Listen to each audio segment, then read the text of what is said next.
नमस्कार। फिर से हाजिर हूँ एक नई कहानी के साथ में। मैं हूँ राज। आप देख रहे हैं हाईवे नाइट। दोस्तों, आज की जो कहानी हमें शेयर किए हैं उनका नाम भूषण है। ये घटना उनके साथ में घटी थी 2015 में। भूषण बिहार के रहने वाले हैं, मुजफ्फरपुर डिस्ट्रिक्ट के। अब वो पंजाब से लौट रहे थे नौकरी करके 1 साल के बाद। अब उनके पास पैसे भी थे, सामान भी था कुछ जो अपने बैग में रखे हुए थे। और ट्रेन की सफ़र करके अपने स्टेशन पर उतरे और वहाँ से भी उनको एक बस द्वारा अपने स्टैंड पर जाना था, जहाँ से उनके गांव करीब करीब 2 किलोमीटर दूरी पर था। जब वो अपने बस से उतरे स्टैंड पर तो रात के 10 बज रहे थे। अब वहाँ पर कोई साधन नहीं, तो आखिर अपने घर जाएं कैसे? पैदल चले। लेकिन वो कुछ देर इंतज़ार करते रहे कि कोई ना कोई साधन आ जाए और तब अपने गांव की तरफ चले। लेकिन उसके बाद जो हुआ वह हम बताते हैं आगे की कहानी में। लेकिन दोस्तों, अगर आप मेरे चैनल पर पहली बार जुड़े हैं और अभी तक मेरे चैनल को सब्सक्राइब नहीं किए हैं तो प्लीज़ कर लीजिए और साथ में बेल आइकन को ज़रूर दबाइएगा, वो भी ऑल पे करके, ताकि आप मेरा कोई वीडियो मिस ना करने पाए। तो शुरू करते हैं आगे की कहानी। दोस्तों, मेरा नाम भूषण है। बात थोड़ी पुरानी है, 2015 की है। मैं बहुत खुश था। मैं 1 साल के बाद अपने गांव की तरफ लौट रहा था, गांव लौट रहा था। अब मेरी शादी भी अब ठीक हो गई थी। इसी वजह से मुझे अब आना पड़ रहा था। मैं पैसा तो हर महीने कुछ न कुछ भेजता रहता था और कुछ पैसे को अपने पास जमा करता था ताकि आड़े वक्त पर काम आए। और वही सब पैसा मैं लिए हुए था। अब मैं जब ट्रेन से और जब बस द्वारा अपने स्टैंड पर उतरा तो रात के 10 बज रहे थे। अब वहाँ तो चहल पहल रहती थी, लेकिन अब रात हो चुकी थी। 7 बजे के बाद वहाँ की सब जो दुकानें थी बंद हो जाती थी और कुछ ही दुकानें थी वहाँ पर, चौराहा था। और गांव के लोग भी आज जो आसपास के थे शाम के टाइम पर वहाँ चाय पानी नाश्ता करने के लिए पहुँच जाते थे। और इसके बाद 7 बजे 7:30 बजे के आसपास में वो लोग जो गांव के रहते थे वो अपने अपने घरों को लौट जाते थे। और उसके बाद वो दुकानदार भी अपनी दुकान बंद करके बढ़ा करके और वो भी गांव की तरफ चले जाते थे। अब मैं जब उतरा तो 10 बज रहा था। अब इतनी रात को भला यहाँ क्या दिखेगा, क्या मिलेगा मुझे जाने के लिए अपने गांव की तरफ?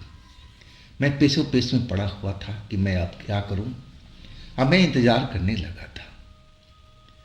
कुछ देर में इंतज़ार करने लगा कि कोई भी सवारी आए, चाहे कोई बाइक कोई आए, किसी से भी मैं लिफ्ट ले लूँगा, अपने गांव चला जाऊँगा।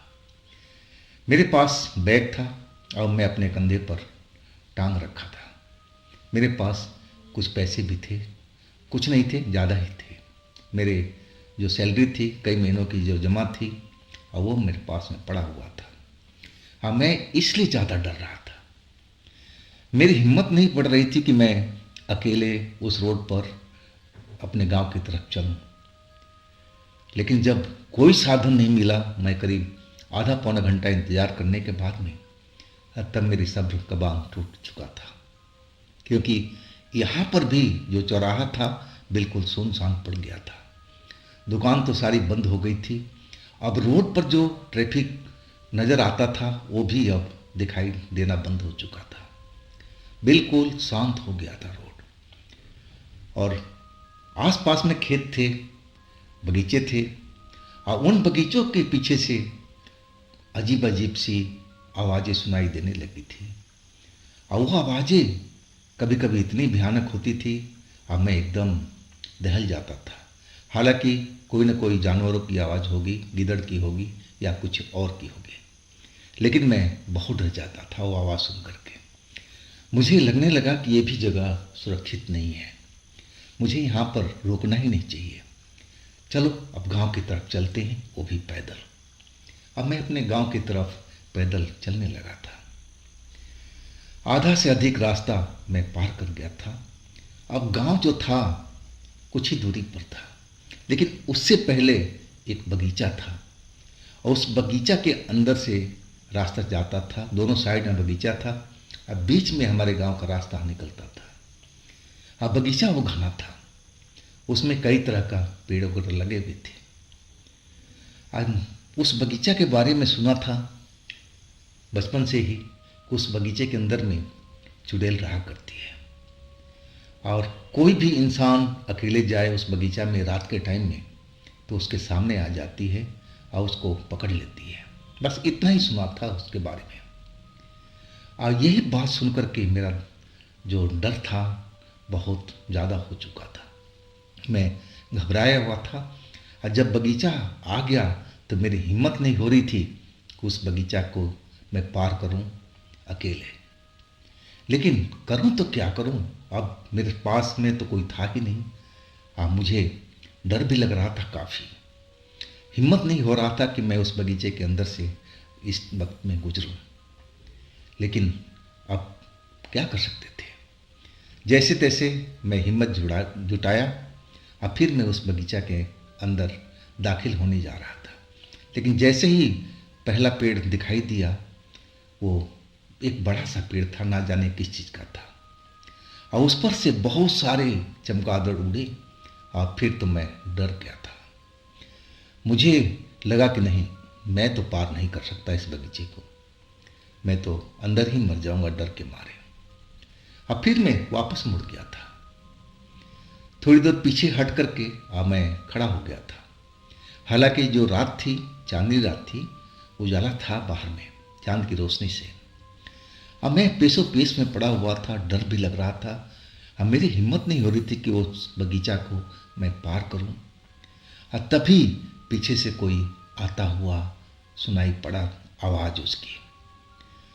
अब मैं पीछे मुड़ करके देखने लगा तो करीब करीब थोड़ी ही दूरी पर मुझे एक शख्स सफ़ेद कपड़ों में आता हुआ दिखाई दिया, जिसके हाथ में एक छड़ी भी थी। वो चलते चलते और जब हमारे नज़दीक पहुँचे वो, तो मैंने देखा कि 50-55 साल के उनकी उम्र होगी। हाँ, सर के बाल ज़रूर सफ़ेद थे, दाढ़ी भी बढ़ी हुई थी, वो भी सफ़ेद थी, और कपड़े जो उनके थे बिल्कुल सफ़ेद सा, चांदनी रात में वो कपड़े जैसे चमक रहे थे। वो मेरे पास में आकर रुके, हम मेरी तरफ देख करके वो बोलने लगे, अरे बच्चा, तुम यहाँ क्या कर रहे हो इस रात में, कौन से गांव के हो? जब इतनी बात सुना तो मेरी हिम्मत बढ़ी, चलो ये तो इंसान ही है, बुजुर्ग हैं। अब मैं बोलने लगा कि बाबा, मैं इसी गांव का हूँ और मेरी हिम्मत नहीं हो रही बाबा कि मैं इस बगीचे के पार करूँ। मैंने सुना है कि इस बगीचे में भूत प्रेत चुड़ैल रहती है। वो बाबा मेरी बात सुन करके अब मेरी तरफ घूर करके देखने लगे, अब फिर वो हंसने लगे, हंसते हुए कहने लगे कि तूने सुना है कि कभी देखा भी है? अब मेरे जो डर था वो और ज़्यादा बढ़ गया कि बाबा इस रात के टाइम में ये क्या बोल रहे हैं। मैंने बोला, नहीं बाबा, मैंने कभी देखा नहीं है, बस सुना ही है। अब फिर वो कहने लगे कि जो तूने सुना है ना, वो बिल्कुल बात सही है, लेकिन मैं हूँ तेरे साथ में, तो डर मत, मैं तुझे गांव तक छोड़ करके आऊँगा। अब मैं पूछने लगा कि बाबा, मैं आपको पहचानता नहीं हूँ। तो वो कहने लगे कि तू कैसे पहचानेगा, तू मुझे नहीं जानता, लेकिन मैं तेरे गांव का ही हूँ। अब मेरे चौंकने की बारी थी। मैं कहने लगा कि बाबा, मैं अपने गांव में हर किसी को जानता हूँ, लेकिन आप तो मेरे गांव के लग नहीं रहे हो। वो बाबा कहने लगे कि सब छोड़ बात को, चल मैं तुझे बगीचे पार कराऊं और तुझे घर तक छोड़ के आऊं। नहीं तो मैं देख रहा हूँ कि तेरी तो हालत खराब है, तू तो डर के ही मर जाएगा। अब फिर वही हुआ, वो बताए नहीं कि हमारे गांव में किस घर के थे और क्या नाम है उनका, वो सब बात को टाल दिए थे। अब वो आगे आगे, मैं पीछे पीछे। वो आगे आगे चल रहे थे, बगीचा के अंदर में हम प्रवेश कर चुके थे और थोड़ी बहुत जो चांदनी थी चांद की, वो बगीचे के अंदर स्टार्टिंग में पहुंच रही थी, तो वहां तक तो उजाला सा नजर आ रहा था।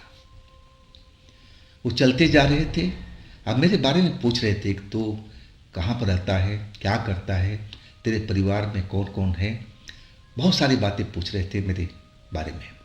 अब मैं उनको बताता हुआ उनके पीछे पीछे चलता जा रहा था। और वो चांदनी रात, जो चांदनी की चमक थी जहाँ पर बगीचे के अंदर में, जहाँ तक वहाँ तक तो बिल्कुल सही रहा। और जैसे ही अंधेरा होने लगा, आगे में चांद की रोशनी नहीं पहुँच रही थी। अब वहाँ पर जब चलने लगा तो मुझे लगा कि मेरे बाएं साइड में भी और दाहिनी साइड में भी कुछ काली काली परछाई नजर आ रही है, और वो भी कहीं बाएं में भी दिखाई दे रही है, दाएं में दिखाई दे रही है। और जैसे जैसे हम लोग आगे चलते जा रहे हैं, वो परछाई भी हमारे साथ साथ चल रही है। और परछाई काली काली से दिख रही थी, लेकिन उनकी आंखें लाल लाल रोशनी की तरह चमक रही थी। और जैसे ही मेरी नजर पड़ी, मैं तो एकदम डर गया था, कांप गया था मैं डर से। तभी वो बाबा बोले, अरे तू डर मत, मैं तेरे साथ में हूं ना, अब तू देख ले इनको ध्यान से, यही ये लोग हैं, ये भूत हैं, प्रेत हैं, बहुत तरह के वो बातें बताने लगे थे। मैं एकदम हैरान, डरा हुआ, और उनके पीछे पीछे अब बिल्कुल चिपक के चल रहा था। वो काली काली परछाइयाँ हमारे साथ साथ दाएं बाएं चल रही थी, लेकिन वो हमारे करीब नहीं आ रही थी, बस दूरी बना करके साथ साथ चलती जा रही थी। मैं कभी कभी उनकी तरफ देख लेता कि क्या अभी तक वो चल रही हैं, और जैसे ही देखता मैं देख करके डर जाता। और फिर वो बाबा कहने लगे, अरे तुम उनकी तरफ क्यों देख रहा है, तो सीधा सीधा रास्ते पर चल, देख मत उनको, जितना देखेगा वो तेरे पीछे पीछे चलेंगे। और फिर मैं उनकी तरफ देखना बंद किया, लेकिन मेरी जो हालात थी ना, बहुत ख़राब थी। दिल की धड़कन काफ़ी बढ़ी हुई थी, डर ऐसा लग रहा था कि मैं कांप कांप रहा था डर से। अब मुझे डर था कि मैं चलते चलते कहीं गिर न जाऊं, डर से मैं मर न जाऊं, ऐसी मेरी हालात थी। लेकिन वो बाबा बिल्कुल डर नहीं रहे थे, वो मेरे से बात करते चल रहे थे। अब बोल रहे थे कि तू डर मत, उनकी तरफ देख मत, सीधा चलता चल। अब फिर वो बगीचा हमने पार कर लिया था। जब बगीचा पार हो गया, तब मेरी सांस में सांस आई थी। कुछ दूर के बाद में हमारे गांव का पहला घर आ गया था। जैसे ही पहला घर आया, वो बाबा रुक गए और कहने लगे कि तू जाओ, अब तू डरेगा तो नहीं ना। मैंने बोला, नहीं बाबा, अब तो हम गांव में पहुंच गए हैं। बाबा आपका बहुत बहुत शुक्रिया, और बाबा आपने बताया नहीं कि आप किसके घर के हों, मैं तो आपको कभी देखा नहीं। अब फिर वो बाबा हंसने लगे, कहने लगे, तू जा ना, घर निकल जा अपना। मैं बोला, बाबा आप नहीं जाओगे? बोला, नहीं नहीं, मुझे और कुछ काम है, मैं फिर वापस जा रहा हूँ। अब फिर मैं आगे की तरफ चल रहा था, और बाबा फिर उसी बगीचे की तरफ मुड़ गए थे। अब मैं मुड़ करके देख रहा था कि आखिर वो पीछे कहाँ जा रहे हैं। अब फिर वो देखते देखते बगीचे के अंदर में चले गए थे, अब फिर वो दिखाई नहीं दिए। अब मैं सकुशल अपने घर पहुंच गया था। घर में पहुंचा और सारी बात अपने परिवार वालों से बताया। मेरे जो पिताजी थे, वो मेरी बात सुन करके चौंक गए थे और डर भी गए थे। अब फिर उस इंसान का हुलिया पूछने लगे कि बताओ, उनका हुलिया कैसे तुम्हें दिखाई दे रहा था जिसने तुम्हें गांव के बाहर तक छोड़ा। अब फिर मैं दिमाग में लगाते हुए एक एक हुलिया उनका बताने लगा कि ऐसे लगते हैं, ऐसी मूछें थी, ऐसी दाढ़ी थी, हाथ में छड़ी ली हुई थी, सफ़ेद कपड़ा पहने हुए थे। अब फिर वो कहने लगे कि ये तो हमारे गांव का देवता है। और फिर अपने हाथ जोड़ लिए थे। मैं एकदम देख करके सन्न रह गया था। जैसे मेरे पिताजी ने हाथ जोड़ा और बताया कि हमारे गांव का एक वो देवता है। हाँ, मैं भी अब एकदम सिहर चुका था डर से। लेकिन वो डर में एक अलग चीज था, एक श्रद्धा भी थी। अब मैं फिर हाथ अपने जोड़ लिए थे, उनको प्रणाम करने लगा। और तब मेरे पिता बोले कि देख, वो हमारे गांव के रक्षक हैं, और जो भी इंसान कभी अकेले फंसता है तो उनका वो साथ देते हैं। और वाकई में देख चुका था, मैं तो उनके साथ में उस बगीचे को पार किया था। तो दोस्तों, इस घटना के तो बहुत साल हो गए, लेकिन जैसे ही वो घटना मुझे याद आता है ना, तो सारी वो चीज़ें जो मेरे साथ में घटी थी, जो मेरे साथ में हुआ था, वो भूत प्रेत जो मेरे दाहिने बाएं चल रहे थे, और बाबा की शक्ल मेरे आंखों के सामने बिल्कुल आ जाती थी। तो दोस्तों, ये थी आज की कहानी, घटना। अगर आपके पास भी इस तरह का कोई घटना है तो आप मुझे इंस्टाग्राम पर या मेरे व्हाट्सएप नंबर पर आप भेज सकते हैं। और दोस्तों, ये भी चैनल आप ही का है, तो इसको भी अपना प्यार दीजिए, लाइक कीजिए, सब्सक्राइब कीजिए, शेयर कीजिए। आप लोग अपना ख्याल रखिएगा। नमस्कार।